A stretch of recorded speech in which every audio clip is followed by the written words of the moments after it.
Bueno, ustedes ya empezaron no sé si ya empezaron a revisar la información que se les pide en el cuestionario. A la espectrofotometría también se le conoce como espectroscopía, y puede ser espectroscopía de luz, de rayos X, infrarrojo, etcétera, ¿vale? Entonces, vamos a empezar a hablar sobre el espectro electromagnético. El espectro electromagnético, ¿a qué se le denomina luz? Pues a la radiación electromagnética en las regiones, puede ser en cualquiera de estas regiones, ¿no? Ahora, si usted en región de radio, microondas, infrarrojo, visible, ultravioleta, rayos X, rayos gamma, aquí tenemos una parte del espectro de luz. Ahora, aquí en este ejemplo, si ustedes se dan cuenta, está en forma de ondas, ¿okay? Donde las ondas son mucho más, la longitud de onda, que es la distancia que hay entre cresta y cresta es el punto más alto de la onda, como lo ven aquí. La longitud de onda se mide en nanómetros, en micrómetros, ¿sí? En el caso del espectrofotómetro se mide en nanómetros, y en el caso, por ejemplo, de infrarrojo, pues se mide en micrómetros o en alguna otra unidad más pequeña, ¿no? Como lo vemos aquí en el superíndice, que es menos de 10, menos de 6, menos de 5. ¿Ok? Las de radio son muy grandes, ¿no? Estas están en el orden de los centímetros. Estas ya van en el orden de los milímetros, micrómetros, nanómetros. Y ahora, aquí también están el nombre de los tipos de radiación. La de radio, la de microondas, que dijimos que son con una longitud de onda muy amplia. De hecho, en la vida cotidiana, pues tener el radio o el microondas no infiere un daño a nuestras células, pero conforme esta va haciéndose con más frecuencia, ¿sí? La longitud de onda es más pequeña, entonces nos puede llegar a hacer daño. Por ejemplo, la luz ultravioleta, que normalmente no debería atravesar la atmósfera y que ahora la atraviesa por la ruptura de la capa de ozono. Entonces, nos puede hacer daño la luz solar, nos puede quemar, broncear, ¿no? En el mejor de los casos broncear, pero en el peor es quemar. Producen mucho calor, ¿sí? Ustedes vayan cuando ven a la carnicería y luego ven que el señor pone un foco en la carne, es para que no se enfríe la carne. Entonces normalmente usan focos convencionales, pero hay quienes usan focos ultravioleta. De hecho, también la luz ultravioleta, una aplicación es en la microbiología. Para poder esterilizar ciertas áreas se pone una luz ultravioleta. El cuarto debe estar cerrado por vidrio, y entonces la luz ultravioleta pues lo que hace es esterilizar esa área. En el caso de los rayos X, pues la incidencia vemos que llega a ser un poco mayor la frecuencia con la cual las ondas se repiten, y por eso nos podemos tomar las placas de rayos X. Y los rayos gamma pues ya son más, más dañinos. Ahora, aquí podemos ver, ¿sí? La estructura de la onda, lo que dijimos, las ondas de la luz viaja a través del espacio, ¿sí? Y dijimos que entre cresta y cresta está la longitud de onda, y aquí vemos una longitud de onda amplia con respecto a la longitud de onda que vemos aquí. ¿Hasta aquí hay alguna duda? No. No, maestra, sí, bien.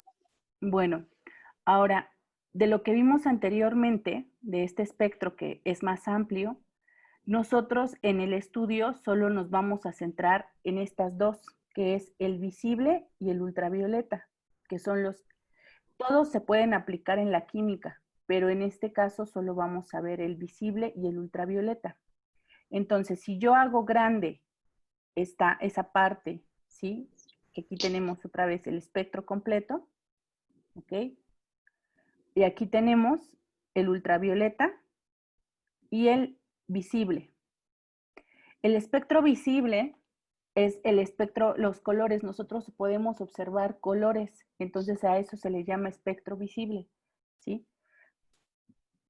Podemos ver cómo la luz incide en un objeto y ese objeto refleja un color, que es el que nosotros percibimos, ¿ok? Entonces, el espectro ultravioleta está antes del espectro visible. El espectro ultravioleta empieza en longitudes de onda desde 180 o 200, algunos libros lo ponen así, hasta los 400 o 380.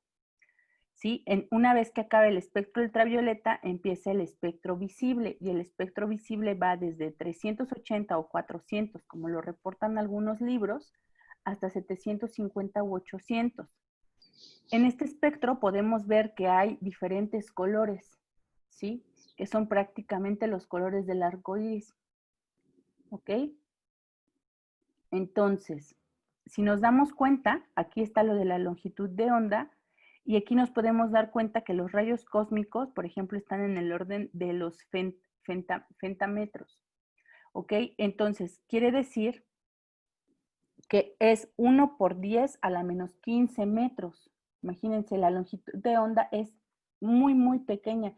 Quiere decir que la frecuencia es muy alta, ¿no?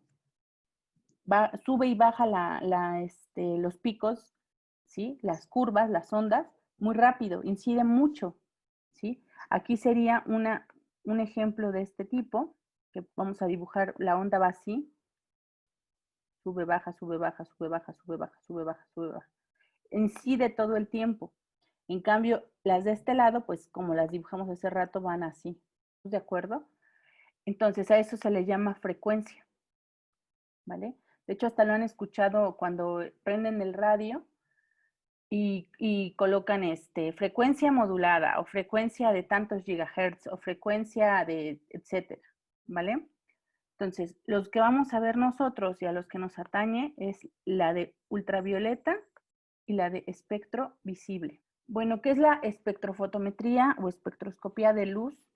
Pues son técnicas que nos van a permitir hacer análisis químicos de tipo cualitativo y cuantitativo. Recordar que el análisis cualitativo nos va a identificar lo que hay en la muestra, y el análisis cuantitativo es cuánto hay de ese analito o de esa sustancia de interés en la muestra. ¿En qué se fundamenta la espectrofotometría? Pues en medir la cantidad de radiación que se produce o absorben las especies moleculares o atómicas. Todo compuesto, ¿sí? Toda sustancia, todo elemento, todo átomo está compuesto por alguna molécula, algún átomo que va a absorber la luz, ¿sí? Va a absorber los fotones de luz. La espectrofotometría se va a clasificar de acuerdo a la región del espectro electromagnético que se utiliza. Algunos tipos son espectroscopía de rayos X, de ultravioleta, visible, infrarrojo, de absorción atómica, ¿ok? Y muchas de ellas tienen aplicaciones tanto en nuestra vida cotidiana como en la ciencia para identificar la composición de algo. De hecho, si ustedes recuerdan la historia de Marie Curie, ella pudo elucidar la forma del ADN gracias al uso de los rayos X. Bueno, ¿qué aplicaciones va a tener la espectrofotometría en la química analítica? Pues vamos a poder, con ella, vamos a poder inferir qué tipos de moléculas se encuentran en nuestra muestra, ¿sí? ¿Por qué? Porque todas las moléculas, así como nosotros tenemos o se nos identifica por una huella dactilar que es diferente en todos nosotros, no se repiten las huellas dactilares. En el caso de las moléculas, también las moléculas tienen su propia huella dactilar, ¿sí? Por ejemplo, si hablamos una proteína, tiene su huella dactilar, tiene un espectro específico para ella. Vamos a poder dilucidar la estructura molecular, ¿sí? Podemos utilizar, por ejemplo, las proteínas. Si nosotros hacemos un extracto de proteínas, normalmente estas son incoloras.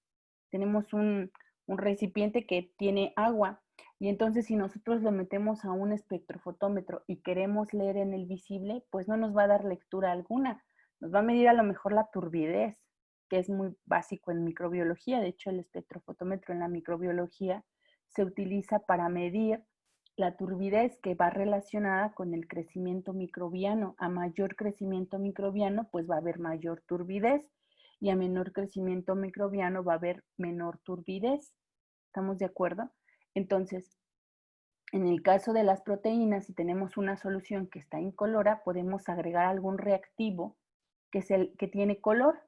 Y entonces ese reactivo se va a unir a la proteína, ¿vale? Y entre más proteína haya, pues más color va a haber, y entre menos proteína haya, menos color va a haber. A esos compuestos que dan color se les llama cromóforos, y normalmente su estructura permite absorber la luz, ¿sí? Permite desestabilizar la luz, los fotones permiten desestabilizar la estructura, generar una excitación en los electrones, y ellos hacen que se observe una luz, que se emita un tipo de energía radiante.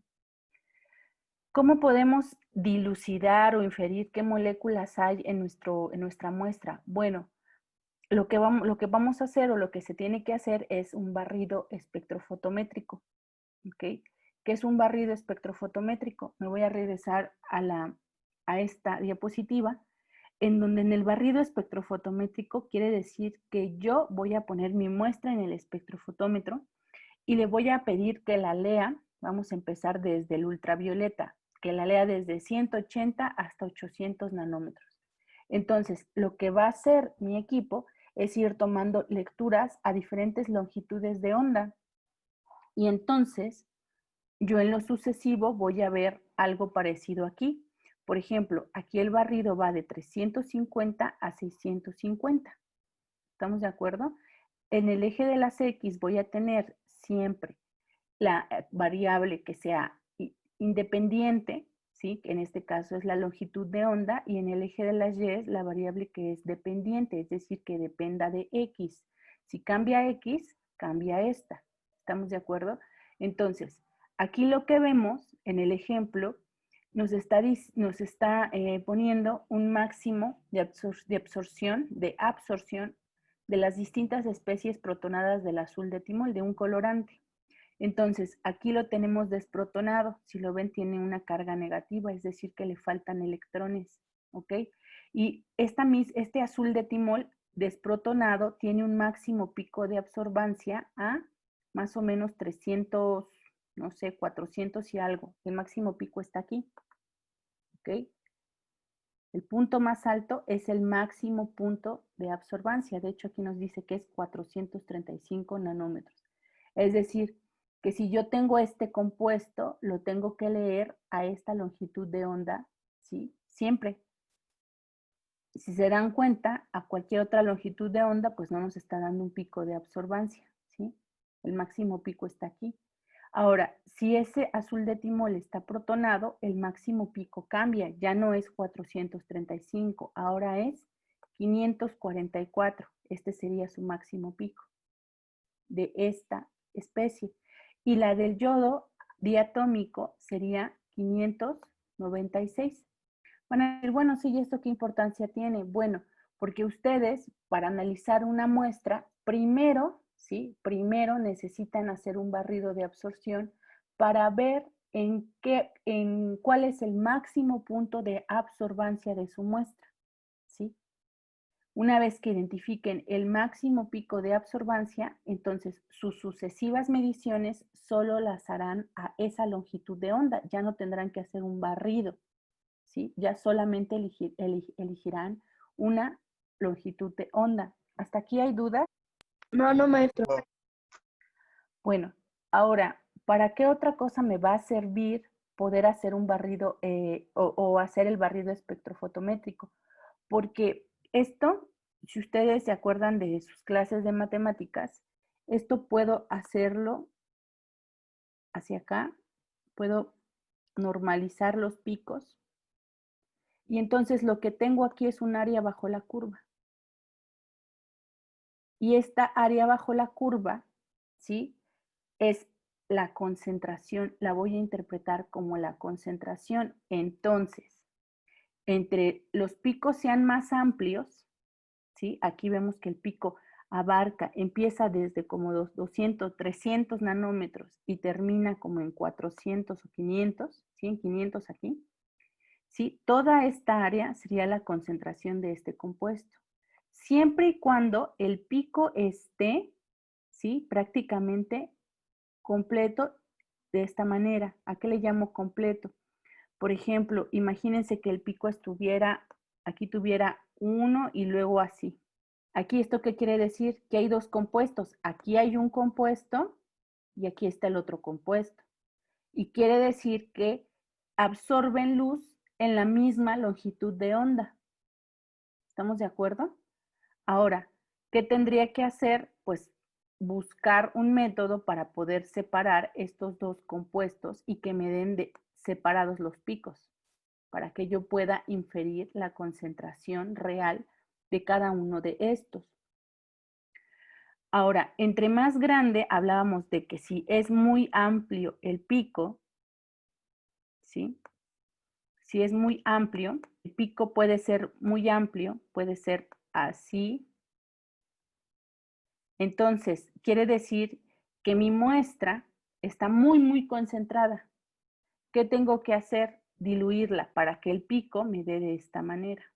Entonces, si ustedes en un barrido de espectrofotometría empiezan a ver, obtienen el máximo pico. Sí, ya tengo el máximo pico aquí. Y me va a servir, pero ustedes ven que tienen un pico que está muy achatado, que va muy hacia el eje de las X, quiere decir que su muestra está muy concentrada y lo que necesitan hacer es diluirla para que entonces el pico les dé un poco más normalizado, les dé más cercano a lo que vemos aquí y el cálculo del área sea más efectiva, ¿no? Como lo vemos de este lado. Entonces, en este ejercicio, ¿sí? ¿Cuál sería el máximo pico de absorbancia? Este que está aquí, de este compuesto, sería este punto, que si lo interpolamos sería como de 410 o 420, ¿vale? Aquí tenemos un pico que está muy concentrado porque está más amplio, ¿sí? Tiene una base más amplia, y aquí un pico menos concentrado porque tiene una base menos amplia. ¿Dudas hasta aquí? No, maestra. Bueno, ahora vamos a explicar básicamente cómo funciona el espectrofotómetro. Pues en el espectrofotómetro se tiene que encender normalmente en un laboratorio. Ustedes si van a utilizarlo lo tienen que encender como con unos 15 minutos, 10 minutos de anticipación. ¿Por qué? Porque el espectro dijimos que funciona, que tenemos que hacer incidir un haz de luz en la muestra para ver cuánta absorbe y cuánta transmite o cuánta refleja. Entonces, si nosotros ponemos un foquito acá, aquí tenemos el haz de luz, sería el foquito, va a incidir en un espejo. Acuérdense que la luz tiene la propiedad de reflejarse, ¿sí? Entonces, aquí vamos a reflejar la luz y va a pasar por un monocromador, ¿ok? Y luego va a pasar el monocromador, lo que hace en realidad es, ustedes se acuerdan del experimento este que pasa en todos los libros de física que ponen el prisma, inciden sobre el prisma un haz de luz y del otro lado del prisma se reflejan todos los colores, ¿sí? O todos los colores del espectro visible, exactamente todos los haz de luz del espectro visible, porque los vemos como colores. ¿Estamos de acuerdo? Entonces, el monocromador lo que hace es solo elegir un haz de luz, no puede elegir, no puede ser con varias longitudes de onda, solo elige una. ¿Estamos de acuerdo? Entonces, ese haz de luz pasa por la muestra, ¿sí? Y la muestra, si está muy diluida, entonces la luz va a pasar más. ¿Estamos de acuerdo? Si está muy concentrada, la luz va a pasar menos. Esto pasa en un efecto, por ejemplo, en la casa, que tenemos cortinas en las ventanas. ¿Por qué ponemos las cortinas? Para evitar que pase la luz, ¿sí? Entonces, la luz, ¿quién la está absorbiendo? La cortina. ¿Estamos de acuerdo? Y si pasa luz, quiere decir que no hay cortina o que la cortina es muy delgada y lo que hace es absorbe una cantidad y deja pasar otra cantidad. ¿Estamos de acuerdo?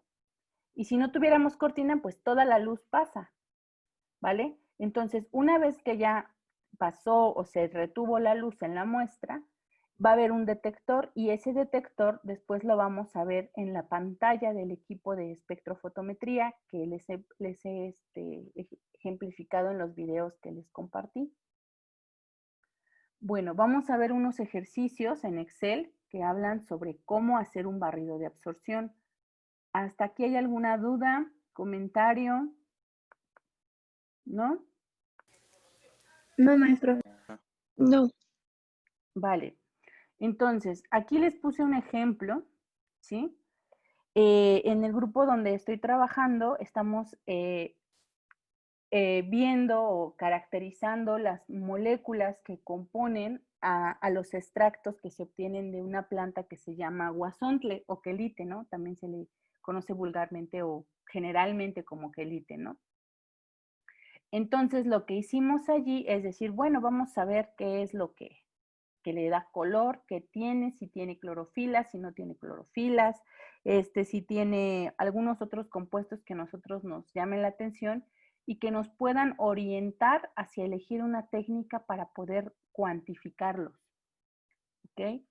Entonces, lo que hicimos fue colocar en el espectrofotómetro, ¿sí? Hicimos una extracción con alcohol, ¿sí? Alcohol etílico, pusimos unos tallos, unas hojas de guasontle, las colocamos así, las rompimos, las cortamos en pequeños trozos, las colocamos en el etanol y las dejamos ahí que se extrajeran por un cierto tiempo. Después de ese tiempo filtramos y obtuvimos un extracto que estaba clarito, que estaba límpido, cristalino, ¿ok? Y entonces lo que hicimos fue colocarlo en el espectro y decidimos medir decidimos hacer un barrido de absorción, un barrido de absorción que iba desde 350 hasta 800, ¿sí? Si se acuerdan, ¿sí ven la hoja de Excel? Sí. Sí. Sí, maestro. El barrido, ¿sí? El barrido va a ir longitud por longitud. En este caso pudimos ir de 1 nanómetro en 1 nanómetro, entonces de 350 hasta 800. Y abarca el espectro visible, ¿ok? Acuérdense que el espectro visible iba más o menos de 380 hasta 800 o 750. Entonces, para cada longitud de onda tenemos una absorbancia. La absorbancia es la cantidad de luz que va a absorber la sustancia, ¿ok? Entonces, a 350 tiene mayor absorbancia que, por ejemplo, a 504, ¿ok? Entonces, ¿qué se hace? ¿Cómo puedo saber en dónde están los máximos picos de absorbancia? Lo que hago es graficar. Y entonces voy a graficar, ¿ok? Longitud de onda contra la absorbancia que no tiene unidades, que es adimensional. Y entonces, ¿aquí en dónde tendría mis máximos picos de absorbancia? A ver, díganme. ¿Cuáles serían los máximos picos de absorbancia en este espectro o en este barrido? Creo ahí, no sé, estoy seguro, creo que es en 3. En el eje de Y serían 3. Y en eje de X como por 390 y algo. Más o menos, ¿no? O más o menos, ajá. Vamos a cambiar el eje, vamos a ponerlo de 10 en 10, a ver si lo podemos apreciar. Pues más o menos en 400, ¿no? Supongamos que va Sí, sí, para sí. acá abajo. Y aquí tenemos 400. No está muy bien hecha la línea. Pero supongamos que vamos así. Y estaría como en 400, más o menos, ¿no? Entonces, aquí tenemos un pico. Quiere decir que aquí hay una molécula, hay un compuesto que absorbe a esta longitud de onda. Pero aquí también tenemos otro pico. ¿Se dan cuenta? Aquí hay otro pico. Entonces, esta muestra tiene 2 picos de máxima absorbancia. Aquí hay uno, acá hay otro. ¿Estamos de acuerdo? Este sería el pico 1 y este sería el pico 2. Y aquí más o menos estaría absorbiendo como a 600 nanómetros. ¿Estamos de acuerdo? Entonces, en conclusión, en este barrido de espectro fotométrico, este barrido espectral o espectrofotométrico, voy a tener dos picos de máxima absorbancia. El primer pico se presentará entre 400, 420, este rango, y el segundo pico, pues como en 600, más o menos. De hecho, lo podríamos revisar aquí mismo. Si nos vamos aquí, dijimos que estaría como en 400, ¿no? Entonces, vámonos a 400, ¿sí? Aquí va subiendo 2.6, 2.7, 2.7, 2.7, 2.78. Aquí más o menos ya empieza a subir. Aquí ya sube más. Aquí está mayor, aquí mayor, aquí mayor. Entonces, el máximo pico, así como lo dijo su compañero, que estaba en 3 en el eje, pues resulta que sí está en una longitud de onda de 414. Entonces, este pico que vemos acá aquí de este lado, aquí, entonces aquí sería el máximo pico, está a 414 nanómetros. Es el pico 1. Ahora, el pico 2, dijimos, más o menos está entre 600, 650, por ahí, no tenemos certeza. Entonces me voy a mis datos y empiezo a buscar en 600, ¿no? 600, acá va 300, acá aumentó, acá volvió a aumentar, acá va en 4, en 5, en 6, en 6, 6, 7, 7, 78, ¿sí? Y me doy cuenta que aquí ya empieza a disminuir, ¿se dan cuenta o no? Entonces, el punto más alto sería 615. ¿Hasta aquí hay dudas de cómo interpretar un barrido de absorción? No. ¿Vale? Entonces, lo que me interesa ver en realidad son los máximos puntos de absorbancia. ¿Ok? Aquí tengo otro barrido de absorción. A ver, allí, ¿dónde están los máximos picos de absorbancia? ¿Dónde veo un máximo pico? O varios, o los que vean.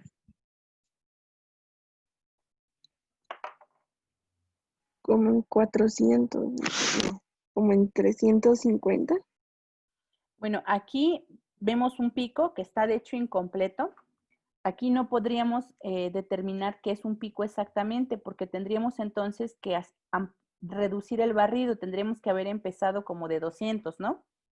De hecho, en 200 ya tendría el área ultravioleta y ya no me importaría mucho, porque en ultravioleta normalmente lo que se lee es la cantidad de proteínas, ¿vale? Pero aquí no podría identificarlo, ¿vale? Entonces este no lo considero. Este de aquí, si lo quisiera estudiar más, me tendría que ir al área ultravioleta, porque no está completo, necesito que baje. Si no baja, no sé si va así, o si está así, o si está, no sé, así, ¿vale? Necesito más información acerca de este pico. ¿Qué otro pico encuentras, Mariela? O Fernanda, a Entre ver. 600 y 700. ¿Vale? ¿Entre dónde? Como 680 más o menos. Vale, aquí. Aquí exactamente.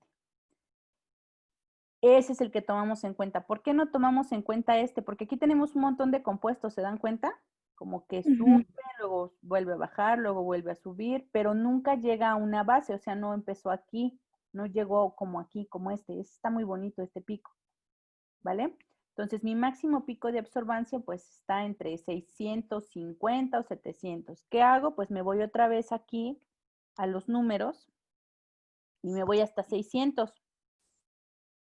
600, aquí ya empieza a bajar. Entonces, 659 va de 300, 333, 343, 356, 67, 72, 75. Aquí está mi máximo pico. ¿Sí? ¿Por qué? Porque aquí iba subiendo, pero aquí ya empezó a bajar. Entonces, el máximo pico de absorbancia quiere decir que este pico que ven aquí arriba está saliendo a 645 nanómetros. ¿Hasta allí hay duda sobre el barrido de absorción? No. No. Vale. Maestra. voy a pasar ahora, me voy a regresar a la presentación.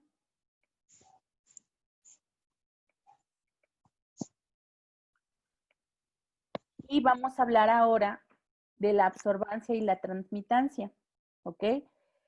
Dijimos que el barrido de absorción en realidad solo me sirve, ¿sí? Y de hecho me sirve para mucho. Es ideal siempre que ustedes hagan un análisis espectrofotométrico, lo primerito que deben de hacer es un barrido de absorción. Imagínense que ustedes entran a trabajar en una empresa y les quieren dar su novatada y les dicen, pues es que esa sustancia se lee a tal longitud de onda. Ustedes, si son ingenuos, se la van a creer y van a decir, ah, pues sí, lo voy a leer a esa longitud, pero resulta que los datos que les dan ni siquiera son ciertos. Entonces, ¿qué hacen para asegurar, sí, que realmente se lea esa longitud de onda? Pues hacen un barrido espectrofotométrico. Y donde encuentran los máximos picos, a esa longitud leen sucesivamente. ¿Ok?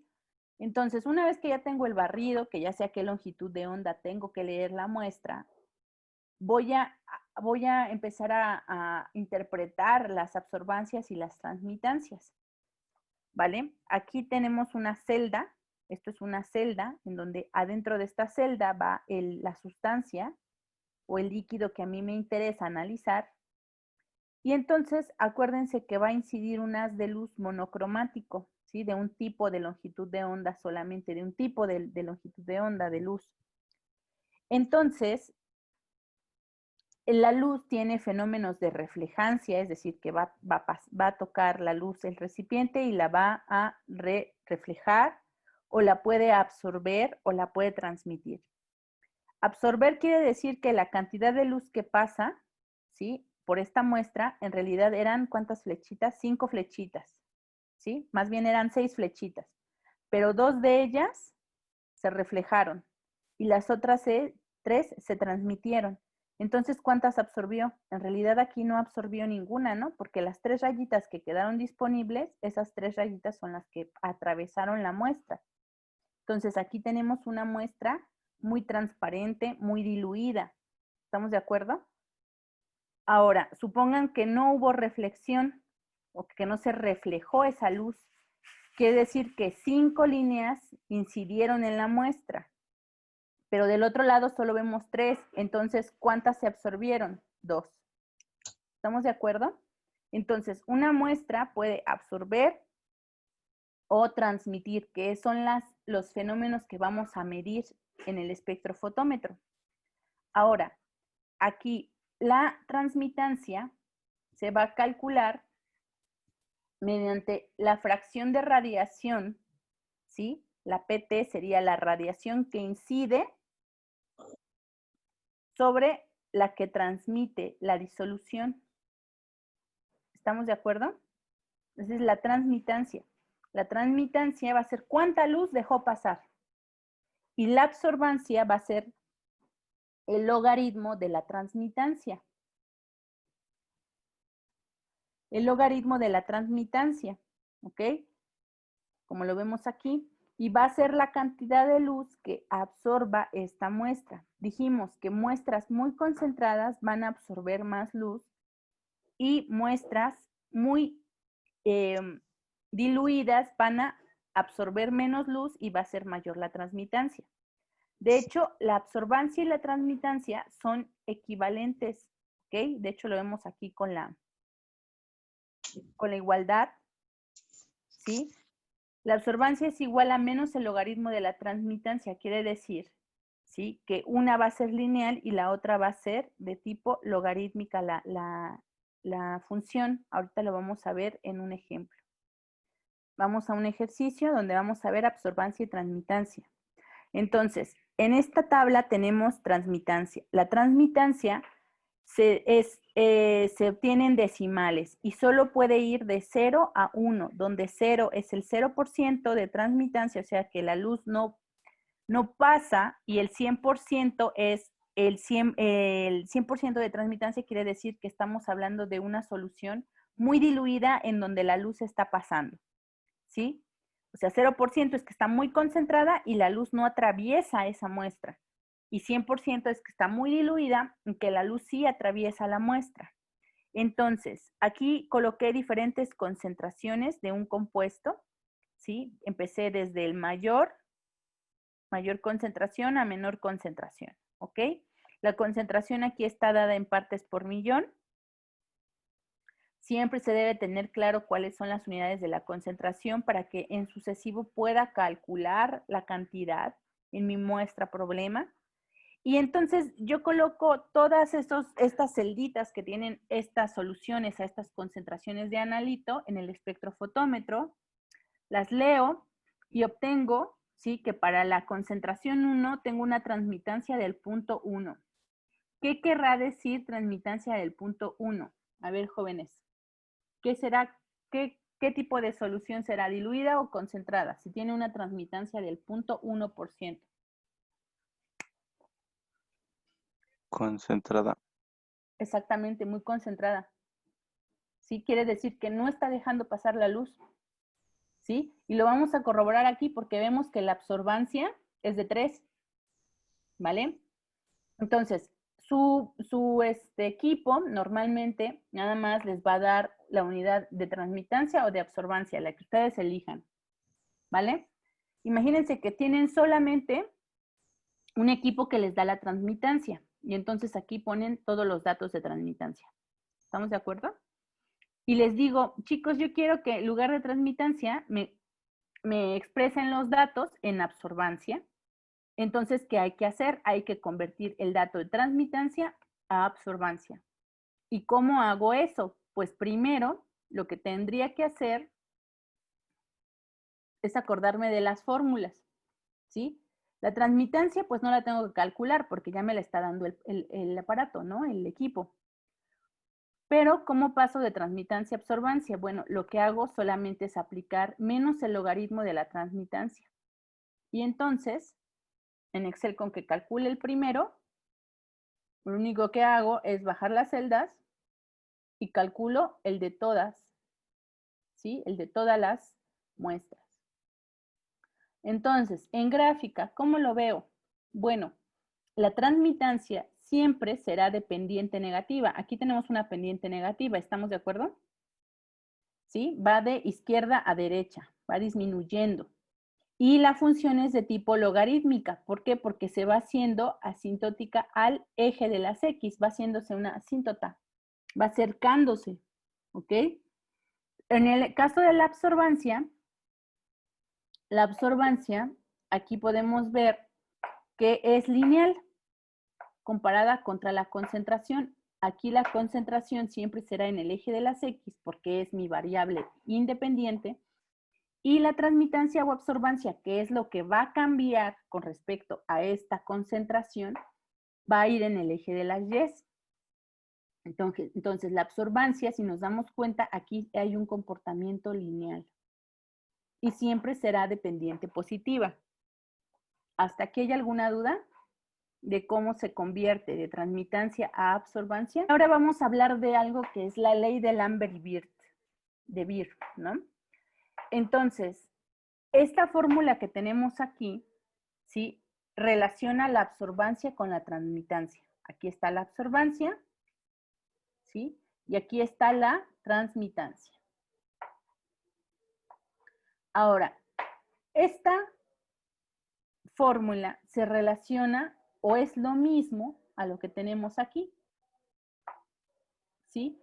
Entonces, la ley de Lambert y Beer relaciona que la absorbancia, nos indica, la absorbancia es directamente proporcional, ¿sí?, porque está en el mismo nivel en el numerador, es directamente proporcional al coeficiente de absortividad molar, que es dependiente del solvente en donde se extrae la muestra y también es dependiente de la longitud de onda.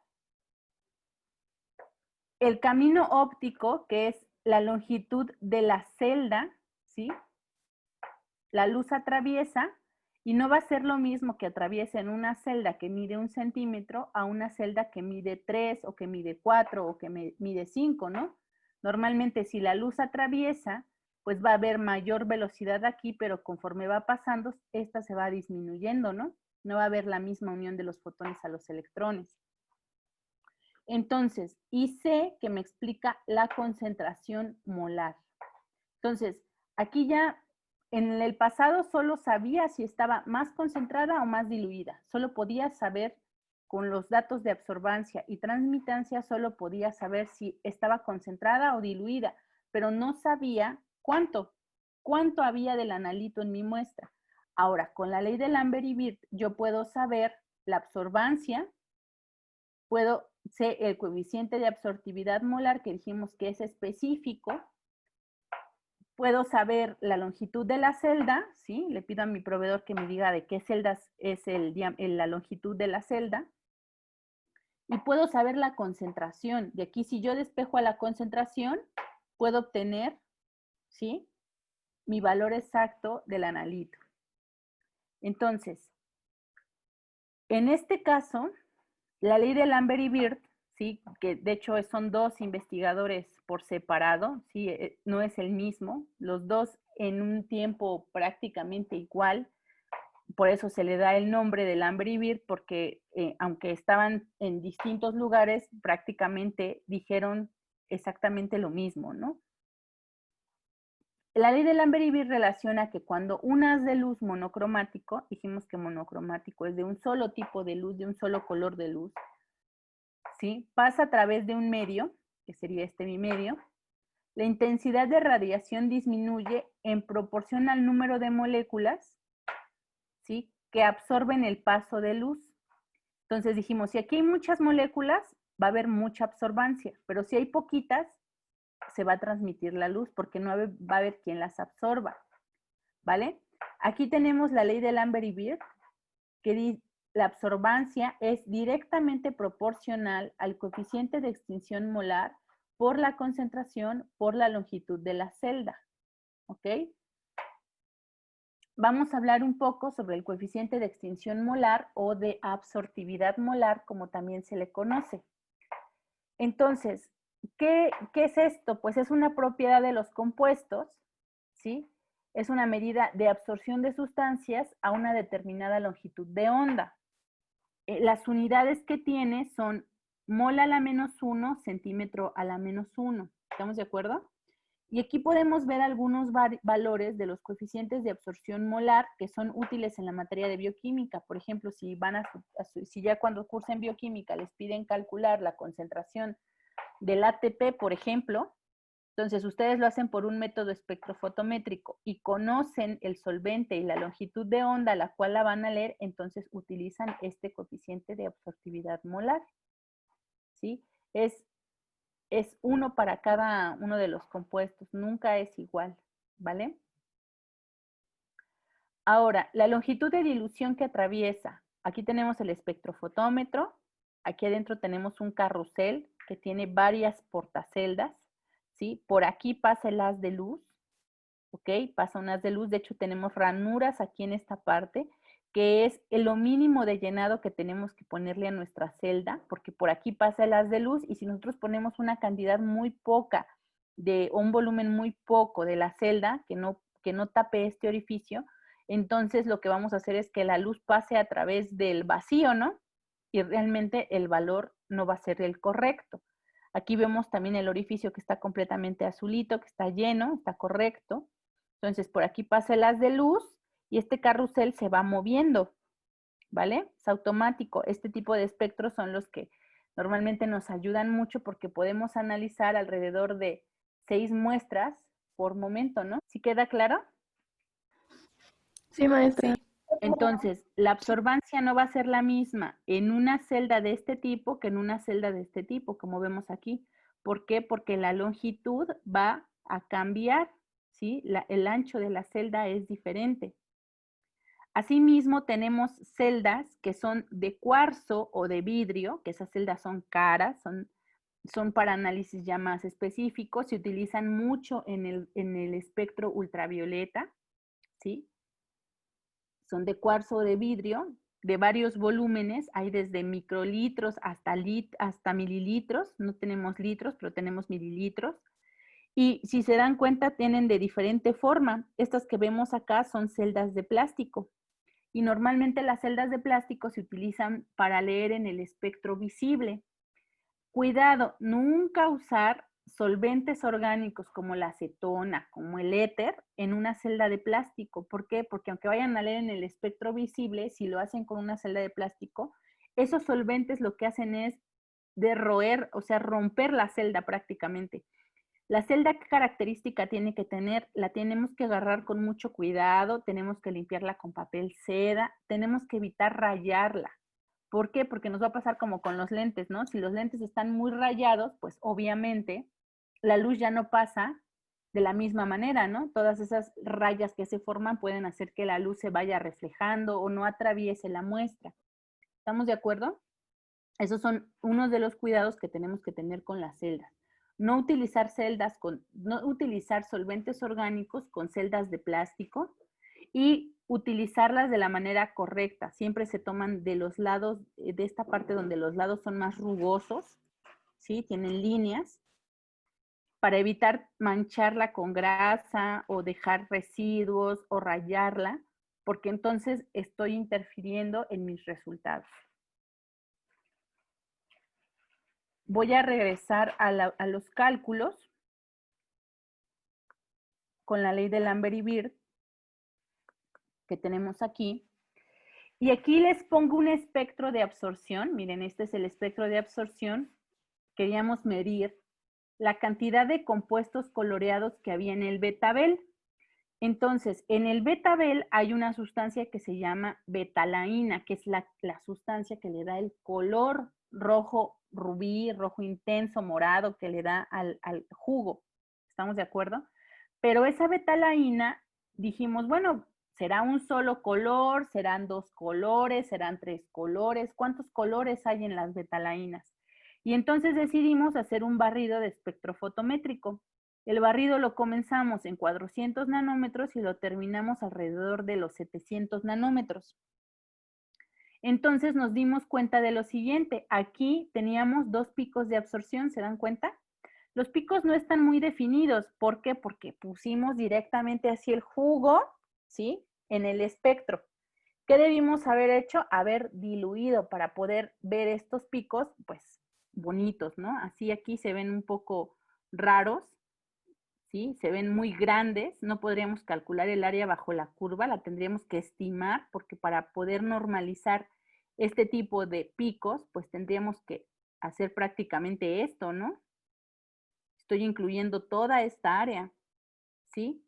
Entonces, ¿aquí qué tengo que hacer? Pues tengo que diluir la muestra. ¿Estamos de acuerdo? ¿Hay dudas hasta ahí?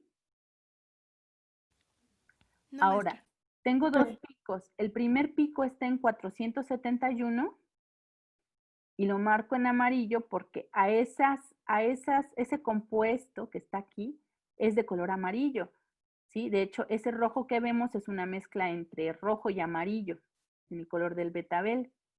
Y tenemos otro pico que es a 538 nanómetros.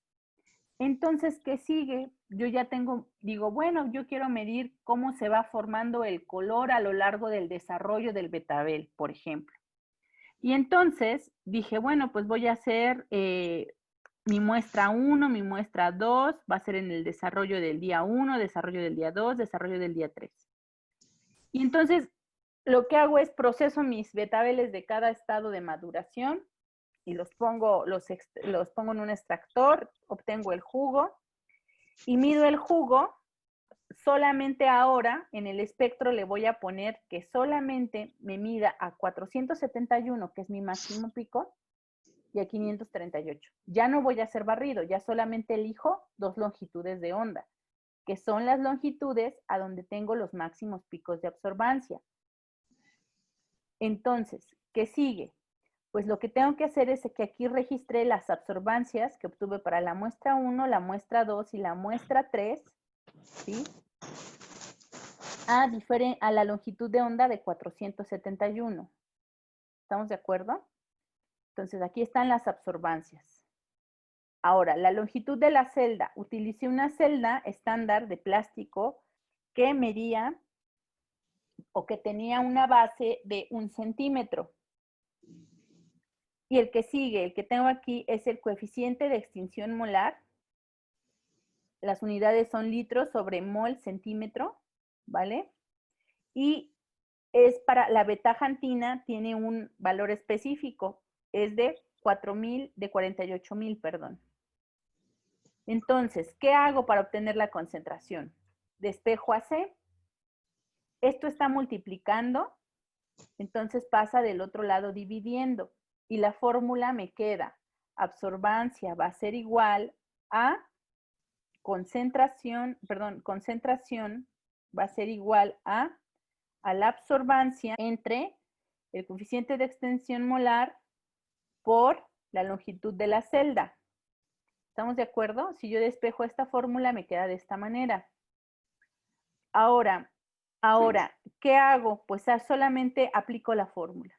Divido la absorbancia entre el producto de la longitud de la celda por el coeficiente de extinción molar y voy a obtener la concentración. ¿En qué unidades? En mol por litro. ¿Estamos de acuerdo? Tengo unidades de mol por litro. Ahora, si yo quisiera pasar eso a gramos por litro, ¿qué haría, jóvenes?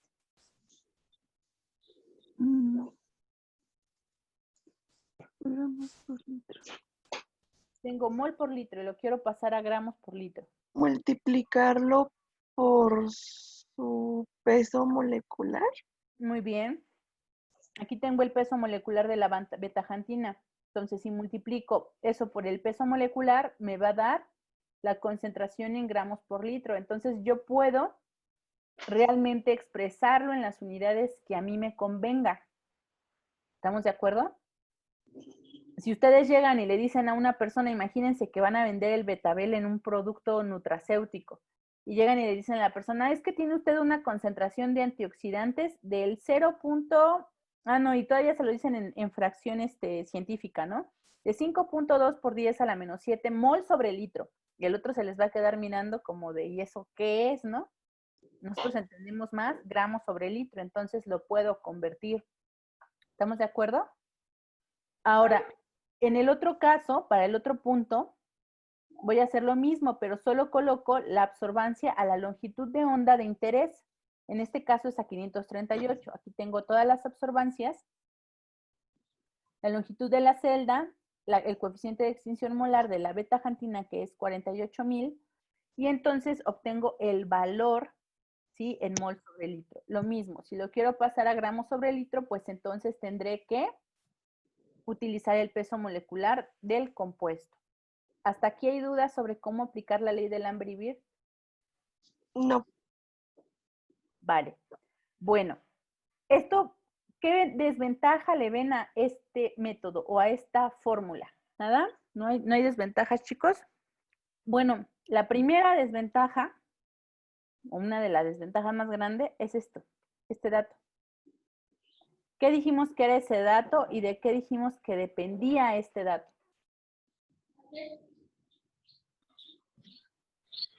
Esa es la constante de extinción molar, ¿no? Es la constante de extinción molar y dijimos que era característica de cada compuesto, es decir, que tiene que calcularse a cierta longitud de onda para cada compuesto. Si en un momento llega a cambiar y no tengo el coeficiente de extinción molar, entonces ya no voy a poder calcular la concentración. Esta es la limitante de esta fórmula. Que si yo no tengo para esa sustancia el coeficiente de extinción molar, no voy a poder calcular la concentración, porque ya tengo dos incógnitas, el coeficiente y la concentración. ¿Estamos de acuerdo? Entonces, ¿qué se hace en estos casos? Pues lo que se hace es una curva de calibración o una curva patrón. ¿Vale? Aquí les pongo un ejemplo. ¿Qué es una curva patrón o una curva de calibración? Bueno, es tener diferentes concentraciones de un estándar, ¿sí? Un estándar o un patrón es una sustancia que tiene un alto grado de pureza, que puede ser, que tiene que ser de hecho estable, que no genera productos de descomposición cuando se mezcla con otras sustancias, ¿sí? Y en este caso, el ejemplo que les estoy dando es sobre el reactivo de Folin, ¿sí? El reactivo de Folin sirve para determinar la cantidad de compuestos antioxidantes que hay en una muestra. Entonces, si ustedes se dan cuenta, en esta fotito, las concentraciones van aumentando, es decir, que esta está más concentrada que esta, y esta más que esta, y esta más que esta, y así sucesivamente. Entonces, yo infiero que esta no tiene nada. ¿Estamos de acuerdo hasta allí? Ahora, Sí. en curva patrón lo que hago es poner diferentes concentraciones del analito de interés, de mi solución patrón, de mi estándar, y lo que hago es seguir el mismo mecanismo que utilicé para la muestra. Si a la muestra la subí, la bajé, la calenté, la filtré, la esterilicé, tengo que hacer el mismo procedimiento para este compuesto estándar. ¿Estamos de acuerdo? Entonces, perdón. Entonces, ¿qué sigue? ¿Qué es lo que tengo que hacer? Tengo que medir la absorbancia de cada una de estas que tengo aquí. ¿Estamos de acuerdo? Entonces, voy a colocar en la muestra 1, mido la absorbancia y me dice que no tengo absorbancia. Quiere decir que no está absorbiendo luz, que toda la está transmitiendo, que no hay nada aquí adentro. ¿Ok? Este sería mi blanco. El blanco va a tener todo menos mi muestra. La muestra no la va a tener porque yo necesito saber si lo que yo agrego aquí no genera algún color. ¿Estamos de acuerdo? Que vaya a interferir o que vaya a ser aditivo con mi muestra. Y aquí ya vemos que el blanco no generó color. ¿Vale? Entonces vamos bien. Ahora, aquí, supongamos, en el 2 ya agregué 2 partes por millón y la absorbancia que tengo es la siguiente, 2A, 2B, 2C. ¿Por qué tengo 3 lecturas? Porque estadísticamente, ¿sí? Ustedes de aquí en adelante o de aquí para todos sus análisis químicos, tienen que hacerlo mínimo por triplicado, mínimo, ¿sí? ¿Por qué? Porque pueden calcular una media y una desviación estándar, que es lo que yo estoy haciendo de este lado. Pero no solo por eso, porque dirían, bueno, una media la puedo obtener si hago 2 repeticiones. Ajá, pero si una te sale muy alta y muy baja, no vas a saber cómo discernir. Entonces, normalmente entra un tercero en discordia. Y entonces, como mínimo, siempre para cada prueba analítica se tiene que hacer 3 veces. ¿Estamos de acuerdo? ¿Por qué 3? Luego, aquí tenemos lo mismo, ¿no? Sucesivamente tenemos las otras absorbancias que tenemos cuando tenemos 4 partes por millón, 6 partes por millón y 8. Aquí lo que hice solo fue calcular la media y aquí la desviación estándar, que no es más que ver cuánto se alejan los datos de la media, ¿sí? Esta desviación estándar me va a decir analíticamente qué tan bien estoy trabajando yo, ¿sí? Porque ustedes chequen, imagínense que aquí me saliera en una muestra 0.1, pero en esta me diera 0.5. ¿Sería lógico? No, mi desviación estándar está muy alta. Quiere decir que pipeteé mal, que pesé mal, que hice mal algo. Esta desviación estándar me indica que también yo estoy trabajando con mi técnica, ¿sí? Y en una curva estándar tiene que ser casi perfecta porque el compuesto yo lo pesé, yo medí, ¿sí? Hacer una curva estándar lleva mucha dedicación y paciencia porque no siempre sale a la primera, ¿vale? Entonces, ¿qué hago? Bueno, pues lo que hago en esta gráfica, lo que sigue de este procedimiento es que tengo que graficar las absorbancias con respecto a la concentración. Dijimos que la concentración es la variable independiente e irá en el eje de las X. Y la absorbancia es la variable dependiente e irá en el eje de las Y. Grafico los datos. Veo, este es el punto para la concentración 1, concentración 2, concentración 3, etc. Entonces, ¿de qué me percato? Que están, si yo uniera estos puntos, se verían un poco no lineales, ¿no? Irían así, y luego subiría, ¿vale? Ahora, ¿qué es lo que hago? ¿Qué es lo que me interesa hacer después de graficar? Lo siguiente, tengo que calcular la ecuación de la recta, ¿ok? ¿Cómo calculo la ecuación de la recta? Pues me posiciono en un punto. Normalmente lo pueden hacer en la calculadora también, pero pues si tienen la computadora al lado, pues abren el Excel, grafican sus datos y se van a formato trendline, bueno, se llama en líneas de tendencia central, eligen la lineal, ¿sí? Y seleccionan que quieren el intercepto, que quieren la ecuación de la recta y que quieren el valor de R. Esto está aquí. Es esto que está acá. No lo puedo hacer grande.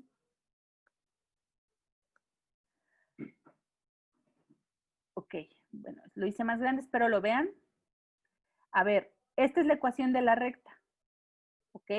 En este caso no hay un intercepto, no hay una B. Acuérdense que la ecuación de la recta es de Y es igual a MX más B, donde M es la pendiente y B es el intercepto. También la pueden encontrar como Y es igual a AX más B, ¿sí? O Y es igual a BX más A, como quieran. El caso es que lo que multiplica X va a ser la pendiente. ¿Cuál es la pendiente? Pues es esto que vemos acá. El valor de la pendiente. ¿Qué tan elevada está? Si está muy elevada o poco inclinada. ¿Vale? Entonces aquí me dice que la pendiente es de 0.0853 de X. Y ahora el valor que también resulta muy importante, muy importante cuando hacemos una, ¿sí?, curva patrón es el valor de R. R cuadrada es un valor, ¿sí?, que representa qué porcentaje de mis datos se está ajustando a este modelo lineal. Es decir, cuántos de estos datos están en esta línea. ¿Estamos de acuerdo? Aquí me está diciendo que 0.95. Si esto lo multiplico por 100, me querrá decir que el 95% de mis datos se ajustan a un modelo lineal y el otro 5% está disperso. ¿Quién sabe en dónde está? Por ejemplo, este podría ser un 5%, ¿no? Este de acá abajo. O sea, no están cerca de la línea de tendencia, están lejos de esa línea. En química analítica, tener una R de 95% en una curva patrón no es viable. ¿Por qué? Va a depender de la técnica, claro, pero normalmente se buscan Rs de 0.99, que quiere decir que el 99% de los datos se ajustan a un modelo lineal. Eso quiere decir que mi modelo va a representar al 99% de esa población de datos y el 1% va a estar fuera de ese estudio, ¿sí? Esto también normalmente se hace en las pruebas que se dan para los medicamentos, ¿sí? Que tú quieres que sea efectivo para el 99% de la población, pero si tienes una R que sea de 0.60, pues entonces quiere decir que solo el 60% de los pacientes responde a ese producto y el otro 40%, pues quién sabe qué le está pasando, ¿no? Entonces, para una curva patrón, lo que necesito es que mi R sea de 0.99. Entonces, aquí ya me empiezo a sentir frustrado y digo, ay, ya no me salió la curva, voy a tener que volverla a hacer. Pero pues la voy a hacer un día que tenga ganas, que tenga tiempo, que no me frustre. Entonces, la volvemos a hacer, ¿no? Aquí volvemos a hacer la curva patrón. Ya vi que a lo mejor tuve errores en el pipeteo, que era muy poca la concentración, etcétera, etcétera. Y entonces vuelvo a hacer mi curva y aquí ya obtengo valores un poco más cercanos a 0.99, ¿no? Ya obtengo un valor de R de 0.98. Entonces quiere decir que el 98.5% de los datos que yo analicé están cerca del modelo lineal o están dentro del modelo lineal y los otros 2.5, 1.5 están fuera de este modelo. Ya es muy poquito, ¿estamos de acuerdo? Entonces, hasta aquí ya digo, bueno, ya está perfecto, ya llegué al punto 99. Y lo que hago ahora es decir, bueno, ¿y ahora para qué carajos me sirve esto? ¿No? Pues lo que sigue es, voy a utilizar esta ecuación de la recta, que es lo que a mí me interesa. Y es lo que voy a poner aquí abajo. ¿Sí? Pongo Y es igual a la absorbancia, X es igual a la concentración, y el valor de la pendiente, que es 0.083. ¿Ok? Entonces, ¿qué hago para calcular las concentraciones de mis muestras? Porque yo solo tuve absorbancia, el equipo solo me va a dar absorbancia, no me va a dar otra cosa. Entonces, ¿qué hago? Pues despejo a Y, despejo a X, perdón, porque tengo la Y, ¿no? Tengo la absorbancia. Y al despejar a X, obtengo que tengo que dividir a Y entre el valor de la pendiente. Y con eso puedo obtener la concentración. Entonces, esta forma que les explico aquí es una forma diferente a la ley de Lambert y Beer, que dijimos que la ley de Lambert y Beer, el inconveniente que tiene es que si yo no tengo el coeficiente de extinción molar a la longitud de onda que tengo que leer, no es válido, no lo puedo calcular la concentración. Pero ¿qué puedo hacer? Pues comprar un estándar que sea similar o que sea el análogo a mi muestra para poder cuantificar la concentración. ¿Ok? ¿Hasta aquí hay dudas? No. No, maestra. Bueno, pues entonces voy a cerrar esto y me voy a ir a la presentación para concluirla. Bueno, como conclusión de todo esto, lo importante es que tenemos que saber que cada compuesto tiene una huella dactilar, tiene un espectro de absorción. Todas las sustancias pueden absorber la luz o reflejar la luz o transmitir la luz, ¿sí? ¿Y cuáles son las limitaciones de la ley de Lambert y Wirth? Bueno, la primera que vamos a poder ver, que la explicamos al inicio, es que solo va a funcionar para soluciones diluidas, ¿sí? Acuérdense que les enseñé los picos anteriormente. Voy a regresar.